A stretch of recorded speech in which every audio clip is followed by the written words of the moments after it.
Assalamualaikum warahmatullahi wabarakatuh.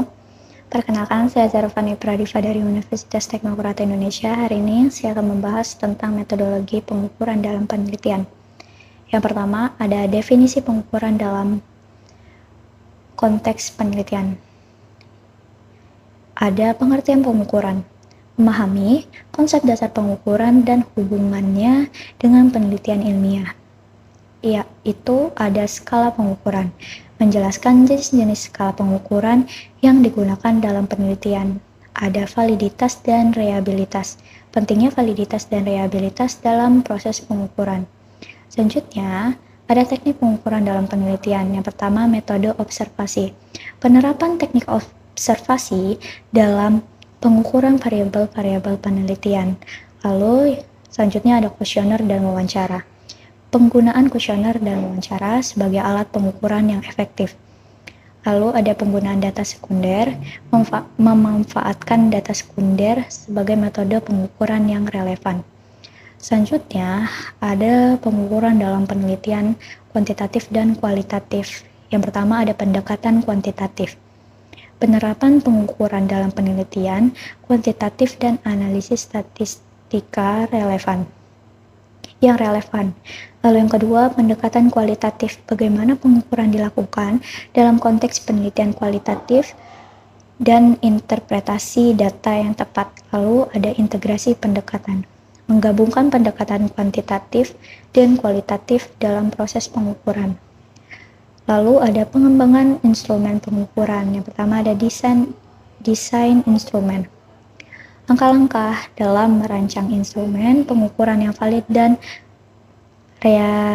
reliable. Lalu ada uji coba instrumen, proses uji coba untuk memastikan instrumen pengukuran sesuai dengan tujuan penelitian. Lalu ada penyesuaian instrumen, pengaturan ulang instrumen berdasarkan hasil uji coba dan validasi. Selanjutnya ada analisis data pengukuran, terdiri dari teknik analisis, memahami teknik analisis data yang sesuai dengan jenis pengukuran yang digunakan, lalu interpretasi hasil, langkah-langkah dalam menginterpretasikan hasil pengukuran secara akurat dan objektif. Lalu ada pula keterbatasan pengukuran, menyadari keterbatasan dari alat pengukuran yang digunakan dan cara mengatasinya. Selanjutnya ada studi kasus, penerapan metodologi pengukuran. Yang pertama ada penelitian terapan. Contoh penerapan metodologi pengukuran dalam penelitian di berbagai bidang. Yang pertama ada keberhasilan implementasi, menyoroti keberhasilan penelitian berkat penerapan metodologi pengukuran yang tepat. Lalu ada pengaruh hasil, bagaimana hasil penelitian berdampak pada pengembangan ilmu pengetahuan dan praktik. Selanjutnya ada evaluasi, validitas, dan reliabilitas. Yang pertama ada pengujian validitas. Langkah-langkah dalam menguji validitas alat pengukuran yang digunakan, lalu pengukuran reliabilitas, proses mengevaluasi reliabilitas alat pengukuran untuk memastikan konsistensi. Selanjutnya ada relevansi hasil, bagaimana hasil evaluasi mempengaruhi keberlanjutan penelitian. Lalu ada perbaikan metodologi. Yang pertama, refleksi penelitian.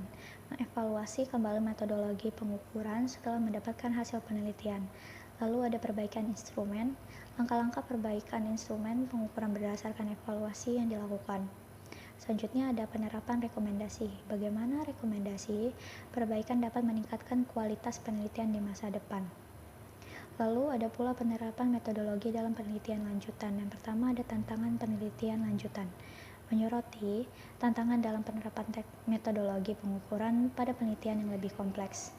Selanjutnya ada inovasi metodologi, upaya untuk terus mengembangkan metodologi pengukuran sesuai dengan perkembangan ilmu pengetahuan. Sekian presentasi dari saya, semoga bermanfaat. Saya akhiri. Wassalamualaikum warahmatullahi wabarakatuh.